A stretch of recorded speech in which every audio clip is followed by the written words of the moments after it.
Grazie. Per la donna. Questo è un altro episodio vero. Grazie a lui si sciolse Luana. Si sciolta Luana, Ma grazie. chi è questo musicista? Io lo conosco. La scuola per te era troppo piccina, mio caro Giordano, dall'Armelina. Tu ci passavi part-time come il tempo, come il vento. Io ti osservavo ed ero contento. Ora che stai per levare le tende, da ciò che resta, diceva Allende. Sarà come se improvvisamente l'orchestra tace e non si sente più niente.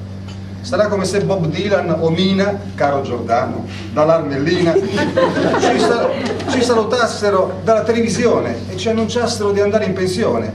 Ma noi sappiamo che tu resti in pista e questa tua fuga non ci rattrista. Via coi concerti, non siamo alle cozze dopo il tuo mitico viaggio di nozze.